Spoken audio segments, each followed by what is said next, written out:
Hello and welcome back to another video. Welcome back to the YouTube channel. Make sure you are liking the video and subscribing if you are new. We're on the road to 1,000 subscribers. And today we're getting into what we've learned so far from Julian Lopetegui's West Ham United. Um, and yeah, we've started with the first 4 games. We're into international break and we're trying to get as many uploads as possible. I actually don't know what I'm going to upload on the weekend, but I should have an upload tomorrow. If you guys want me to talk about something, leave it in the comments below that you would like me to address as well. Just leave your questions in general in the comments as well. We may address them on a video. But yeah, when it comes to Lopetegui and West Ham, like we saw in pre-season what West Ham were trying to do, and obviously a lot more people are going to have their agendas for the season. There are going to be some people that are going to rate anything Lopetegui does because they didn't want the manager from last season, David Moyes. There are going to be some people that are going to hate on everything this manager does because they didn't want Moyes to get sacked in the first place. They're going to have people are going to have their Tim Steidten agenda. There's some people that are Lopetegui in that don't like Steidten at all. There's some people that are Lopetegui in that love Tim Steidten. There are some that want both out. There's some that want both in. Like, there's a lot of people that have their interpretation of things. But when it came to pre-season, some people were probably taking it a bit too much, maybe a bit too much, too serious. I think, especially when it's a new manager as well, then I don't think there's a need to take it too serious. I think the reason why I took preseason not even serious last season, but it was like the season we had David Moyes is because I knew what to expect from him. And in the preseason, I wasn't really seeing anything different. And you want to see things that are going to give you hope in preseason. And obviously, it's mainly about fitness and trying to get everyone of the ilk of give them a bit of a tactical understanding of what they're trying to do ahead of the season so they can get used to each other and stuff like that and build relationships. Obviously, we didn't really have many new signings that were integrated within the season. So that was a shame, don't get me wrong, but we've got a lot of good business done. And to be fair, a couple of them, I'm trying to think, maybe a few of them, in terms of the new signings, we addressed the transfer window 2 days ago. Go and check that out. Like, they were also on holiday and also played in a tournament, so they probably couldn't really play preseason anyway. The likes of Fulkrook, Rodriguez, they played in in a tournament as well. As obviously Tadibo was signed late, but maybe he could have been. But I guess we're kind of seeing that now with him being on the bench for Mavropanos, and obviously I think the club are doing a behind closed doors friendly. I don't know how that's going to go. I don't know who's going to play and stuff like that. I'm assuming most of the people that need to build their fitness up and maybe people that need to continue that fitness are going to play. I think even some people that you've seen play for the past few days are going to play. So obviously some of the fringe players will obviously get a game then as well. And with Ward-Prowse out, Cornet out, Nea Fagad out, and stuff like that on deadline day, we've now got a full squad and we can fully address it with what we're seeing right now. We don't know if we're going to get a fourth choice centre back in, but we'll talk about that another time if they get signed or not. But when you look at the games overall, so it started obviously Aston Villa lost, Crystal Palace win, Bournemouth win, Manchester City lost, and obviously the Bournemouth game was the Carabao Cup. And we're coming back into the season where we've got Fulham away, we've got Anfield in the Cup, like Liverpool at Anfield, we've got Chelsea, and I think we're playing Ipswich and then Brentford after that as well, or Brentford then Ipswich, which other way around. And don't get me wrong, those are not easy games at all. Obviously, Brentford have started well. Ipswich are a promoted team. We don't really do well with promoted teams, even though I don't think we lost to one last season not for once, even though we didn't play well against Burnley at all. We didn't play well at Sheffield United away, etc. And last year was, even though it wasn't a great season, was one of the few times when we didn't get beat by a promoted team. Obviously, we struggle at Brentford. We've not won at Brentford in the league. We've only won there in pre-season and the FA Cup. Against Chelsea at home, we usually do well against Chelsea at home, but you never know with them. You never know with Chelsea either, to be honest. And Fulham away, we obviously got battered there last season, but they beat us twice, and they've got some good players. They've had a good transfer window as well. But I would like revenge against Fulham. I think coming back against that, what I would need there's some things that we can take from that, and you think, okay, if we play against these teams the way we've been playing against, like, for example, Manchester City, and maybe the second half against Crystal Palace, then you can think, okay, there's a lot of positives to look forward to. I think when the negatives come in is we don't know what lineup is going to be lined up against these teams. We also don't know whether Lopetegui is going to stick with similar tactics. Even though I think the outline of thing is, I think what I can tick off on one of my positives that I can say from this manager is, yeah, he may be pragmatic, but he likes to stick with the same principle as much as he can when playing against different opponents. So even against Manchester City, we tried to play football and we flicked the ball around in certain angles where Wan-Bissaka, Bowen were linking up well. Emerson and Kudus were linking up well. The midfield, Alvarez and Rodriguez played well in possession in the midfield as well. And we don't usually see enough risk taking against big teams. And be like, people are going to be like, well, you're going to give the ball away and it's going to get turned over a bit like the first goal. But that is the simple stuff that we need to cut out. Simply that the manager can't really control that. It's the players that have to control those certain aspects where Emerson's putting Paquetá under pressure. And yes, I think it's Emerson's fault looking back at it. But those kind of things are down to the players. In terms of the manager, he sets up the outline of the team, the way they're set up, and to allow them to combine and stuff like that. I think a big problem is also Mohamed Kudus on the left, and we've discussed this before. We'll probably discuss it on another time as well. I think the whole tactical setup of the team is fine, but I think Lopetegui is really struggling to include, the main three players of the team being Paquetá, Kudus, and Bowen. We'll talk about that tomorrow, though. Overall, obviously, Edson Alvarez coming back is a big uplift. It's a big uplift, and you can already see the difference against Bournemouth and Manchester City with the way the team's set up with Alvarez and with Edson Alvarez. It gives you a whole new energy and a whole new dimension, and it also gives all the players that are playing around Edson Alvarez a whole new sense of confidence to keep playing with the ball, etc. Because a lot of the times the number sixes like to set the tempo, and the deepest line midfielders like to set the tempo when they get on the ball in possession-based teams, and Edson Alvarez is the same for that. So a lot of the players where you look at Mohamed Kudus, he has a good relationship with Edson Alvarez already. Like Rodriguez might not even play with him that much, but he has a good relationship with Edson Alvarez as well. I actually like to think that the likes of Bowen and Paquetá will have a good relationship with him. And I think we didn't really get to see that last season because Paquetá was on the left, and sometimes, at the back end of the season, Edson Alvarez was benched for Ward-Prowse and Souček as a double pivot in midfield, which is severely unbalanced. Every time we played them two together, we suffered, which was for obvious reasons. I think, and I know people are probably sick of me talking about Thomas Souček and stuff like that, but I'm just speaking objectively. It is a point I have to make in a video where I'm not going on a rant about it, but when I'm looking at the team, the way it was set up again on the weekend, and compare that with the first 3 games of the season, let's say, I believe it was set up properly, and I believe that should be the setup probably against the bigger opponents, the Rodriguez, Alvarez, Paquetá midfield, which is fine. Yeah, cool. Because the reason why I'm saying that's fine is because as much as I would ideally play Paquetá, Kudus, Bowen the way I'd want to play it, and people already know I've gone on about it a million times.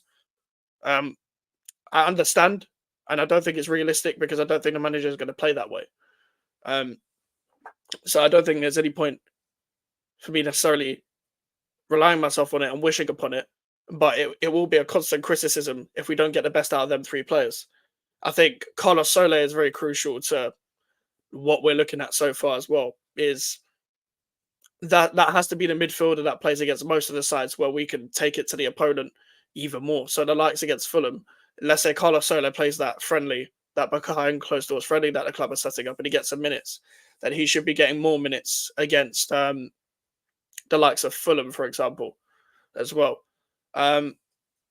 He should be playing in that midfield 3. I want to see him on that team sheet. I don't know how much playing time he's had over the recent times, but I don't actually think he's had that much playing time. I don't know whether he played in pre-season with PSG, but I know that he got omitted from the squad because he wanted to move to West Ham. So I want to see a midfield 3 of Alvarez, Paquetá, and Soler within that midfield, and just in general, just a basic starting midfield, because as I said, the midfield 3 I want won't start. So let's start them 3, and that has to be the most realistic one. And when we look at the Thomas Souček situation, what confused me the most against Aston Villa and Crystal Palace was this whole use of him in general. Like, as much as I complain about him as a player, the whole use of him is just wrong, and also kind of spirals my head a bit because he was being used as a lot as a second striker, which is what was really off about the whole setup against Crystal Palace and Aston Villa. Because I said this a million times before when I'm on shows and even on this channel as well. When you're looking at the team in general, the team are passing the ball around to each other quite a lot, and like they're passing short. They're trying to find openings, and don't get me wrong, we're in like the first bit of trying to get used to each other in this tactical setup as well, with all the players coming back as well. I will take it into context that a lot of the international players that would be key towards this side did still have to come back and get settled in, like the likes of Jared Bowen and Lucas Paquetá, for example. But um, at the same time, that doesn't mean you can't win games with them people in them situations, because we're not the only club to have players coming back from those situations, such as Aston Villa with Ollie Watkins, for example, etc., etc. Like Arsenal with Bukayo Saka, and Man City with like likes of Phil Foden, etc. Like every team has it. Yeah, maybe more than others, but who cares?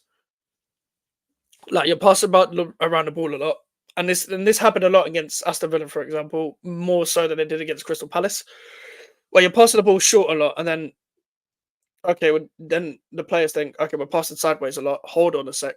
Thomas Suchek is there. Mikel Antonio is there. Let's just put it up to them. I don't think Antonio's strengths as well is what's it called? Him being aerially beating centre backs in the air, is him spinning centre backs, a bit like how he did a Kanji for one of the moves against Man City, where that is Antonio. That epitomizes what he is. So that is how you play to his strengths, for example. And with Thomas Suchek, I get it, because even in preseason you saw it, like they're not, this team isn't afraid to go direct. Like you saw it a lot in preseason. I think we were doing it too much within preseason, especially against the Wolves and Crystal Palace games. But also, I think that's what Lopetegui wants to do in sometimes as well. We pass short mainly, but if we can go long, we will go long.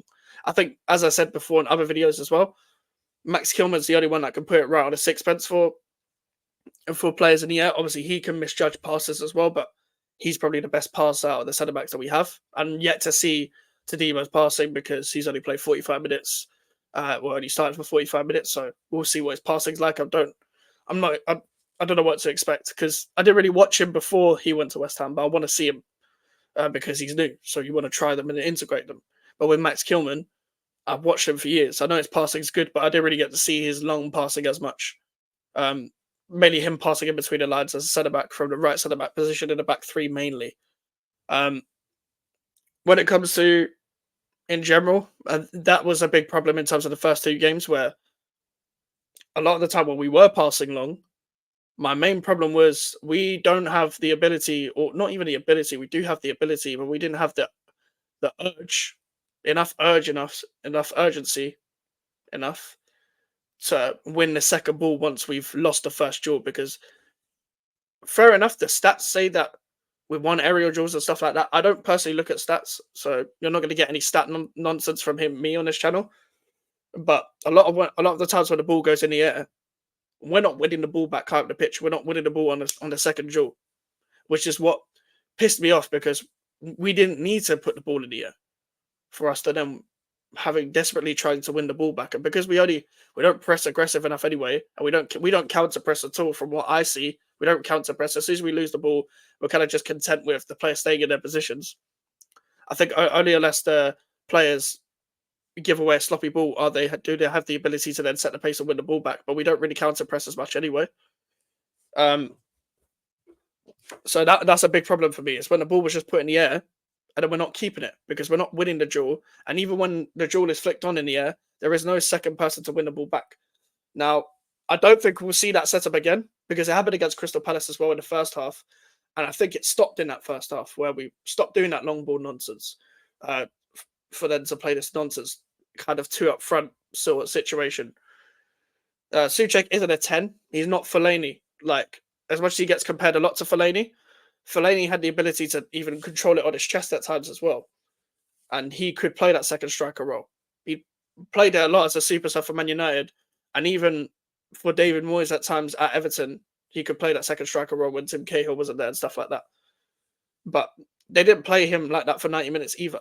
Now, where um, Thomas Tuchel for me doesn't have a role in the squad, and he never will again. I don't care.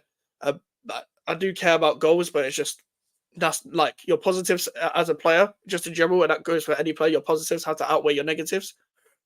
Not that he has a place, but where I will accept him, and as much as he isn't good in the second phase, first phase in possession either, is for example, I went to the Betway Cup game. I went to I went to the Betway Cup game, and the way their setup was the first time when we saw the players coming back, and we saw pretty much a first team squad, and you kind of knew that Thomas Tuchel was going to play throughout the Premier League season because of that game as well. So when you're watching the game in general against Celta Vigo, I think it was where we played in the Betway Cup, you're seeing Thomas Tuchel mounting from that 6 to 8 position where he's kind of playing where not even where Ruben Neves was playing, kind of where Ruben Neves was playing for Wolves at times, which he obviously cannot do as anywhere as good as Ruben Neves. But he was that connector word that I hate using from the 6 to 8 position, where that's why we were asking for a midfield partner for Alvarez for a while, which is why we got Sola. And for me, that is still better than him playing in a second striker role. But my point wasn't even about him for that setup. My point was mainly we set up in a normal 4-3-3/4-2-3-1 where the 10 has the free role, and we've seen Paquetá pretty much have a free role throughout the whole time of him playing there because he kind of just roams around and does what he wants, mainly in the left center mid role, but then could roam around anywhere else that he wants to roam. You kind of really want him next to next to Emerson and Kudus to have some natural combinations, which he's got a great relationship with both of them. Also has a great relationship with Jared Bowen as well. But at the same time, when you look at a midfield three,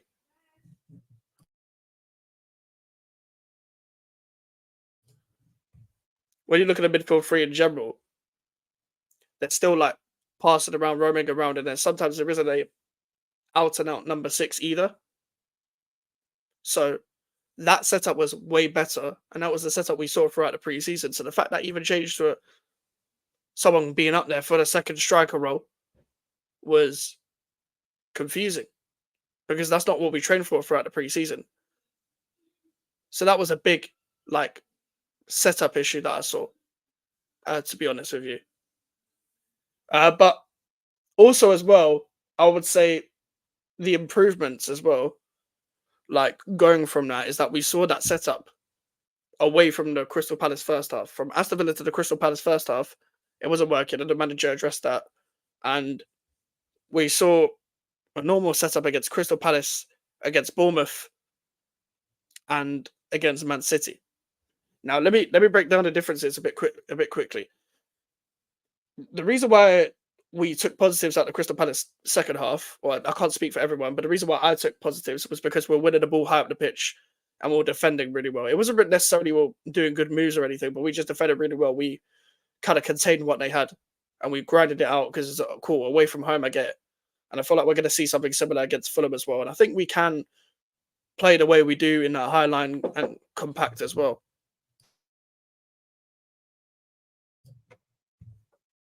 But what's it called? You can defend well in that high line and stay compact, and you can play like that against Fulham.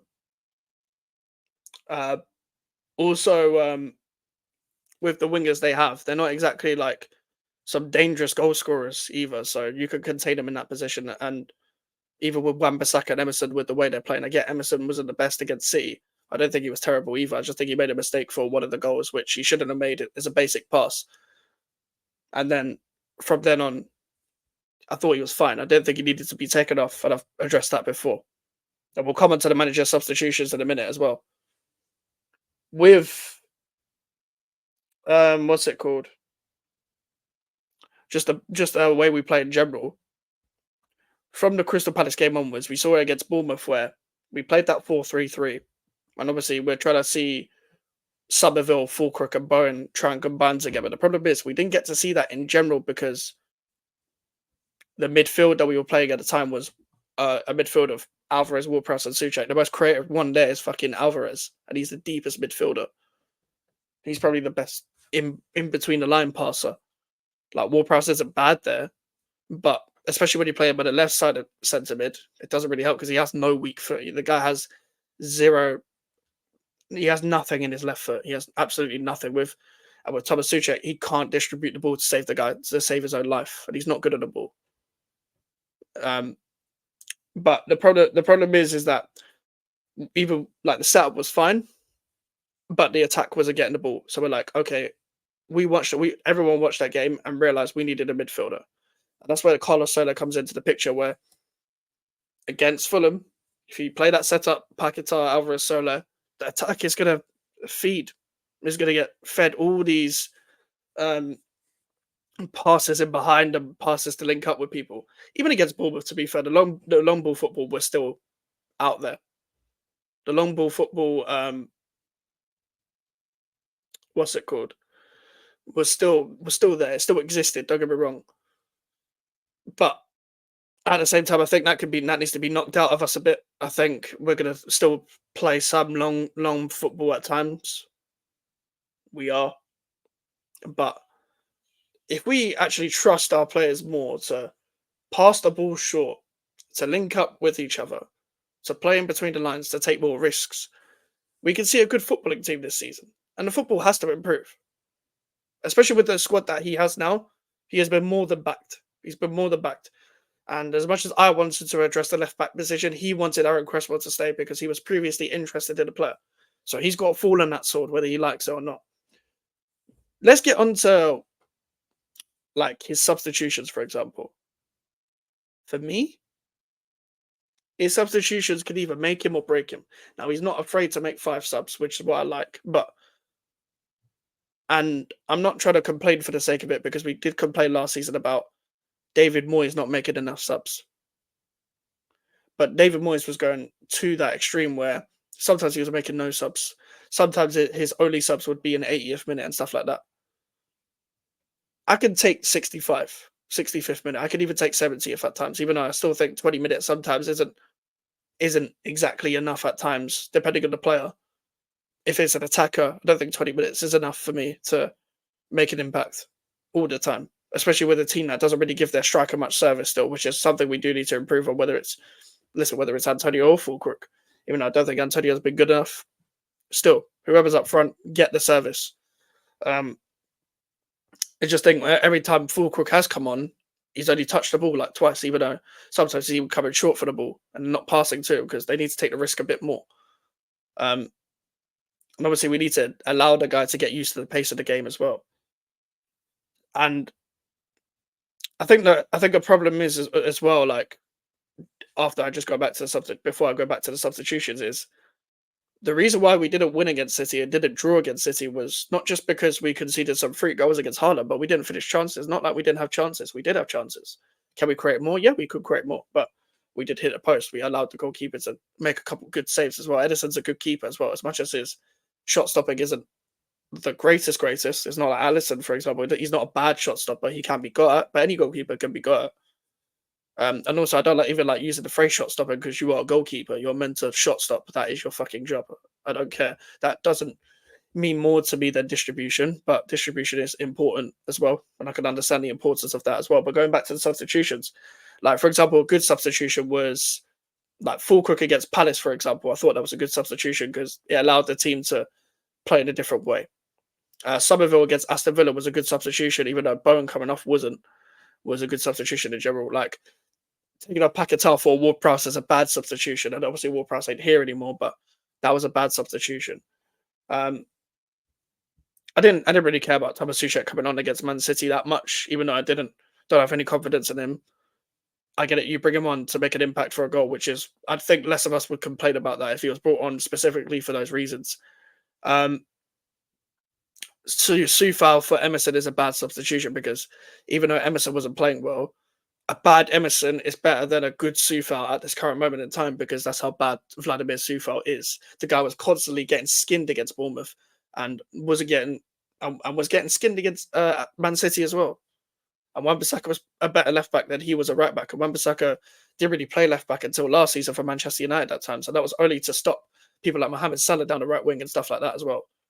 I think where he needs to improve is those substitutions. He doesn't. If he keeps doing them fullback substitution, that's a big red flag for me. A big red flag was for me was that whole second striker setup that he was doing at the start of the season, which I didn't like, and I hope he's changed that now. And with if he puts Carlos Soler in, then cool, we can kick on, and I'll allow the team to take a bit of time that we can address the future problems coming from there. Yeah, but if he doesn't allow the players to get integrated in, like even the Solers and Somerville needs to be for me. Somerville should start next game, but I've said Somerville should start every game in the Premier League, and he hasn't. Because we know what we have, and I'm not going to go through the problem until tomorrow. We'll go through it tomorrow, the whole tactical setup. Then I'm going to be worried if they're not integrated in. Like I'm going to be worried if our worst players are being put ahead against our better players. And yeah, I'm not the manager. You're not the manager watching this, unless Lopetegui is actually watching this. If you are watching this, subscribe. But we know who's better because we've been watching this team longer than he has. I don't know how much he watched of last season, but he was at the stadium a couple of times. He should know. He should know who's good enough and who isn't. What I do worry is the fact that some of his talent ID is a bit meh because he wanted to keep again ahead of Mavropanos, and I don't think Mavropanos is the greatest either, but he's better than Aged, and I'm glad that he's gone as well. Because again, would take too long on the ball. And to be fair, Mavropanos does the same thing, but Mavropanos can at least come out and dribble with the ball a bit. Aged can't do that. Aged turns like a bus. I don't know whether it was the injury that didn't help that, and I'm not going to make it that much of an excuse for him because some of the stuff he does is literally playground stuff. But he's not here anymore. But the likes of Vladimir Sufal, for as long as we play in the league, the likes of Thomas Suchek, for as long as we play in the league, if Ward-Prowse was here, I'd be saying the same thing. And we had Carlos Soler in. The likes of Danny Ings, I don't want to see a Danny Ings. I don't want to see an Aaron Cresswell, even though he's injured. I don't care. I think I'm liking the squad a lot more because I'm saying less players in terms of fringe players. Because, like, listen, I know a lot of you like Fornals, but Fornals has gone. Ben Rama's gone. Johnson's gone. Gerd is gone. I don't know who else. I'm trying to think who else that like. Those kind of players are gone. Like where I'm like, you don't need to play these players anymore. Maxwell Cornet's gone. Like he wasn't going to play anyway. Where I'm looking at him like, oh, if this player starts ahead of this player, I can say that less now because all those players that I didn't want pretty much are gone. I'm just 3 left pretty much. There's 3 left that I don't want here. 4 left. 4 left that I don't want here. And hopefully they leave in the future as well. And I know they should leave in the future, but we'll see how ruthless this club is. But overall, that is what we've learned from Lopetegui so far. And let me get on to the last bit of the video. Are fans ready for patience? And that's the question that I've asked in the title. But let me give you something to think about. Now, I think we all want a project. We all want a project. And we all want someone from the long term. We don't actually sack managers that often. Like Bilic was sacked in his 3rd season. Like Pellegrini was one of the shorter sackings that we've seen. That was his 2nd season. David Moyes made it to 4 years. Was it 4 years? End of 2019 to then mid 2024. So that's like 4.5 years. Avram Grant was 1 season because he was awful. Sam Allardyce was here for 3 years. 4 years. 2011 to 2015. He was here for 4 years as well. And Allardyce was there to stabilise the club. He did a good job. Listen, Moyes still did a good job overall. It just went very, very, very stale. And he was making bad decisions that wasn't helping for the last 18 months of his reign. Still did. I'm never going to discredit the guy for what he's done, but we're not going to act like he did everything good. Because he did a lot of bad as well, but it's just people that like to talk about it. Obviously, people like you and me will talk about it properly. Whether this guy, Lopetegui, is the right guy to trust for 4 years, I have no idea. Now, let me take you through the quick timeline. I didn't want him because I thought it was a manager that I didn't think that Steiner would approve. Now, the reason why I think Steiner approved it now is because, well, I'm pretty sure Express Time employee said Steiner approved it. So you got to believe that. But also, the Stuttgart manager wasn't available. He signed a new contract. The Sporting Lisbon manager broke down for whatever reason. He addressed them both. And Fonseca went to AC Milan. He's obviously struggling there, so maybe we dodged a bullet with that. I'm not too sure on the situation that's going on with AC Milan, but they did sign Emerson Royale, so maybe Fonseca under started is a bit different because the people that I talked to that watched Lille were very impressed with him at Lille, and I think a lot of us wanted him as well. And I thought that was the manager we were going to get. Um, Obviously, Amarim was a dream. Arne Slot was a dream as well. I would have loved Arne Slot at this club. He would have done absolute bits with this club, and obviously he's done really well so far with Liverpool. And obviously they have good players as well, but whatever. And then when Lopetegui came in, I ended up was like, fuck it, I'll trust him. It was for two things, because Steiner approved it, and because a lot of the Moyes inners were like, fuck this guy and all this. And I think they were going to say that about any manager anyway, because a lot of weirdos are saying the same thing about Carlos Soler, like, oh, you're trying to kick out Suchek for a Spanish nobody. You know, people that don't actually watch the game and just want to go based on sentiment and the past history of the club, where they talk about the past trying to benefit the present. If I give you a point to tell me why a player is good enough, why a manager is good enough, and you bring something up for the past, or you bring me an XG stat, I'm instantly ignoring you. I'm not gonna lie. Like, that is poor argumentative points right there. But so I thought, okay, I'll give him a chance because he obviously wants to play good football. Because at Wolves, he played some good football, but he had to like restrict it a bit because they were in a situation where they were going to get relegated, and he did quite well in terms of getting them out of relegation. Um, and I know that under this, not even ownership, but under this structure of Tim Steidten being above him, then like he's going to get the players he wants. And he's going to be backed, and that did happen. Um, Now I'm looking at it and I'm like, I can understand why people have doubts of the manager. My problem is now like you need to get. I said this on the first on the Lewis's channel like 2 weeks ago. You need to give me a reason. You need to give me a chance to give you a chance, is my phrase. So when we're talking about process, trust the progress, not the process, as Lewis said as well, as Charlie said in my chat as well. Like everyone wants project, a process, whatever, but you gotta actually have the right man to trust for continuous progress. Okay, the video's lagging a bit, so give me a sec.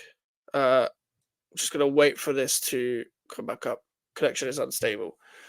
Sorry if it's lagging right now, but my point is, just in general, that when you look at the situation in general, and if he continues to make mistakes, for example, then we don't really have many reasons to trust him. And he keeps making basic mistakes with the squad that he has right now. If he doesn't give the signs of him trying to integrate players in and stuff like that, then less people are going to trust him. I think the West Ham match-going fans are going to trust him and going to like what they see because it's a bit more refreshing than what they saw last year. That's the difference. I think, forget online, you're not going to get pressure from online fans, especially Twitter, specifically Twitter. Like Instagram and TikTok are bad enough. Like Twitter's not as bad, but you're not really going to get much pressure from, the Twitter fan base because they don't really have much of a voice in terms of, all they can do is really get stuff trending. So whether that's manager pressure from there, I don't really care because everyone's going to have their different agendas / opinions, what they might genuinely think and what they probably don't genuinely think anyway. However, when you look at match-going fans, yes, our match-going fans can be ruthless, and I do think that's a good thing. But I also think they're willing to give this manager a lot of patience, and they saw the signs against Man City that they've never seen before against a big club, or we've approached the game against a big club before. Also looking at it overall, should we give this manager patience? Of course, but he needs to continue with the progress that he can make. You've got all the tools now. I'm not expecting, and this is coming from me, when it comes to expectations, I'm not expecting Europe. I'm not. But I'm expecting throughout the season for us to slowly progress into a team where I can be confident and be like, okay, we're going to get Europe next year. because the general expectation, my long-term expectation, is Europe every season. But I understand that what kind of climate you've come into, where we've had to kick out all these rubbish players and a rubbish manager because it's got a bit stale and they're used to a whole different brand of football. But you also did come into a squad that there were a lot of good players that you could get the best out of as well. So there's a lot of that as well. So I think are West Ham fans willing to be patient? I think they are, because I believe in. Listen, I'm not going to rub out international fans because there's great international fans. In fact, a lot of them come to their games, and I'm not saying just match going fans are the realist fans or anything like that as well. But I know who I could really take an opinion from, who I can't really take an opinion from, because a lot of this. Listen, I know a lot of you don't show your face in the chat as well, but I'm talking mainly Twitter, where they hide their faces behind people, and I'm like, okay, you're kind of just hiding your face behind people. So I've got to take your opinion with a huge pinch of salt in general. So I don't take their opinion seriously. I don't think they're ready for patience either, because I think they just want to ramble on about whatever they want to talk about. And they like to avoid certain points to run up their agendas, you know what I mean? But anyway, we're going to end it there. Long form videos are the one. I hope you guys did enjoy. I hope you guys are seeing this on a Thursday as well. By the time I've uploaded this, it'll probably be like 8 o'clock. But make sure to like the video. Make sure to subscribe if you're new. Social medias are in the description if you want to follow me. The email for the Enquiries. We're on the road to 1,000 subscribers. I'll see you guys later. Goodbye.